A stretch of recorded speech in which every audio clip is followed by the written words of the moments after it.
Saya akan bercerita rakyat tentang batu balah, batu ditangkuk.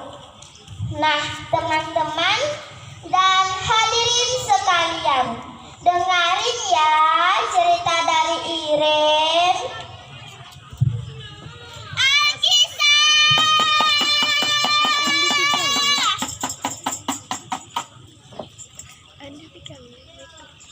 Pada zaman dahulu kala, di pinggiran kota Pemangkat, tepatnya di daerah Tanjung Batu, hiduplah sebuah keluarga yang sangat miskin.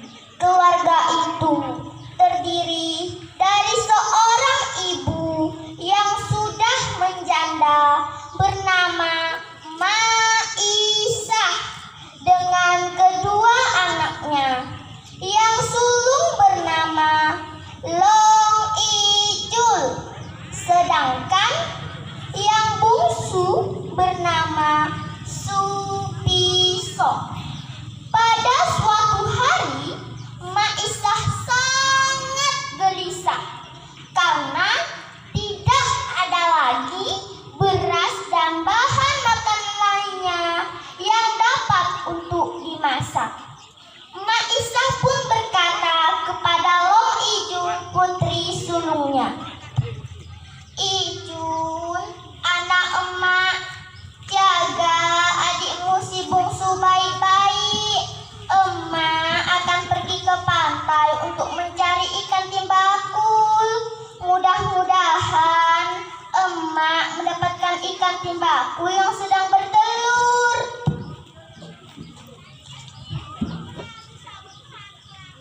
"Iya, Mak, tapi emak cepat pulang ya," jawab Long Ijul sambil menggendong adiknya. Nah, teman-teman, setelah itu Maisah pun pergi ke pinggir pantai yang airnya sudah kering. Namun, setelah sekian lama mencari, tidak satu pun ditemukan ikan timbakul yang sedang bertelur. Maisah pun mulai lelah. Akhirnya, Maisah pun beristirahat sebentar. Sambil duduk, Maisah pun berdoa, "Ya Allah, hamba ini orang miskin yang tak berpunya. Kasihanilah hambamu ini ya Allah." Setelah Maisah selesai berdoa, tiba-tiba Maisah melihat sepasang ikan timbakul yang sedang berkejaran di atas pasir. Nah, teman-teman tahu nggak bahwa ikan timbakul itu bisa hidup di dua alam loh, yaitu di darat dan di air. Juga ikan timbakul itu mempunyai mata yang besar dan menonjol, seperti orang yang sedang melotot. Lucu kan? Nah, setelah rasa lelah di badan mulai berkurang, Maisah pun melanjutkan untuk mencari ikan timbakul.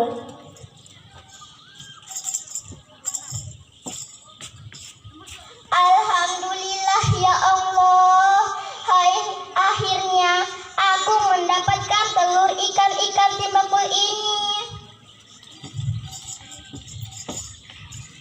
Setelah dirasa cukup untuk makan bertiga, Maisah pun pulang ke rumahnya.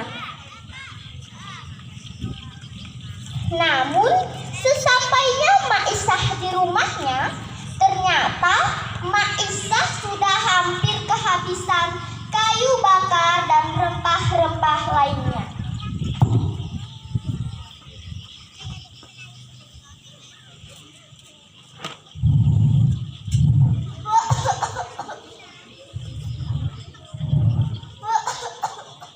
Maisah pun berkata kepada anaknya, "Ijul, emak akan pergi ke hutan untuk mencari kayu bakar, telur, dan ikan timbakul sudah emak rebus. Kalau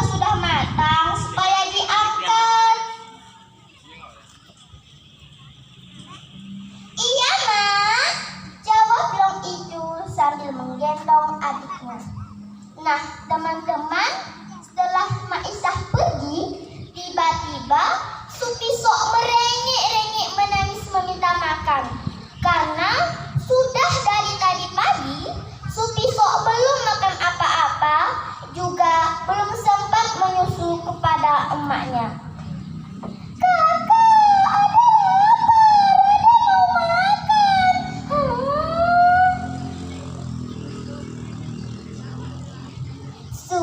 Kata emak, telur dan ikan timbakul itu belum boleh dimakan.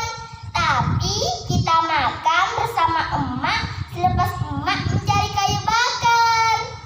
Tapi ada lapar, Kak. Ada belum makan. Ada tidak tahan lagi.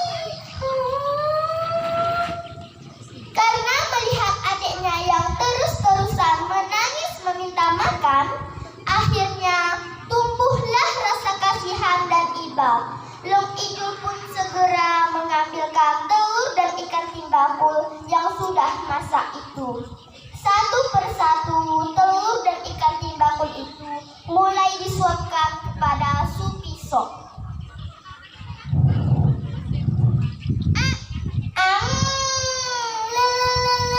Adik kakak, makan lagi. Pinter. Nah, karena Long Ijul juga merasa lapar, akhirnya Long Ijul pun ikut memakan telur dan ikan timbakul itu.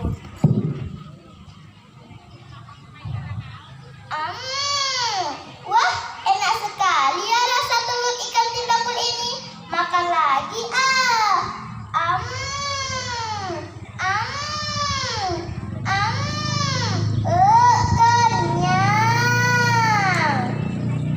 Nah, tanpa mereka sadari, akhirnya telur dan ikan timbakul itu sudah habis tanpa tersisa. Sepulangnya Maisah dari mencari kayu bakar, Maisah sangat terkejut karena telur dan ikan timbakul yang ia rebus sudah habis tanpa tersisa. Teganya engkau, Jun. Emak tidak disisakan telur ikan timbakul ini barang sedikit pun. Adik nan kecil dari tadi pagi kelaparan susu, Mak. Long Ijul juga lapar, jadi Long Ijul lupa untuk menyisakan emak barang sedikit pun. Tapi emak juga lapar, Jun. Dari tadi pagi emak belum makan apa-apa. Emak kira lepas emak mencari kayu bakar, kita bisa makan bersama-sama. Maafkan kami, Mak. Maafkan kami yang sudah manja ini. Sudahlah, Jun. Emak sudah kecewa. Emak sudah keponan telur ikan timbakul. Maisah pun bangkit dari tempat duduknya dan Maisah pun pergi ke Tanjung Batu. Semakin lama, semakin cepat Maisah menuju di mana Batu Balah Batu Betangkup berada. Wahai Batu Balah Batu Betangkup, tangkapkanlah aku. Makanlah kakiku. Aku keponan telur timbakul. Melihat itu, sambil menggendong adiknya dan menangis, Long Ijul pun berseru, "Oh, Mak, jangan dekati batu itu, Mak. Kembalilah, Mak. Kasihanilah kami yang masih kecil-kecil ini, Mak. Kembalilah, Mak." Namun, teriakan dan ucapan Long Ijul tidak diperdulikan oleh Maisah. Maisah tetap meraung-raung dan memohon kepada Batu Balah Batu Betangkup. Wahai Batu Balah Batu Betangkup, tangkapkanlah aku. Aku keponan telur timbakul.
batu itu. Oh mak, kembalilah mak. Adik nan kecil dari tadi pagi kelaparan susu mak. Kembalilah mak. Hari sudah malam mak. Kembalilah mak. Ah mak. Ah mak. Namun sayang, 1000 sayang, Mak Isah tidak bisa kembali lagi, terjepit batu balah batu betangkuk. Nah teman-teman, sampai sekarang cerita batu balah batu betangkuk masih sering diceritakan kepada anak cucu. Bahkan kata-kata yang diucapkan oleh Mak Isah dan Long Ijul dalam peristiwa ini diungkapkan dalam bentuk syair lagu yang sangat menyentuh hati. Seperti ini loh bentuk syair lagunya. Batu balah, batu betangkuk, tangkupkan aku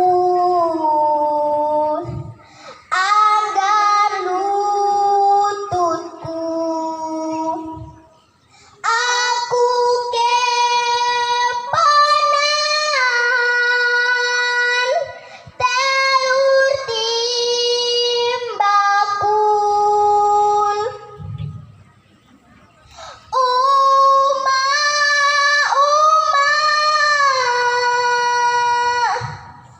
balik udik. Adik nan kecil kelaparan susu.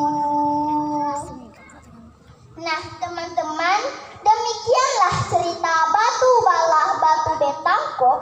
Dari cerita ini kita dapat mengambil pesan dan hikmahnya, antara lain, kita sebagai anak yang baik janganlah menjadi anak yang serakah dan tidak mau berbagi dengan sesama.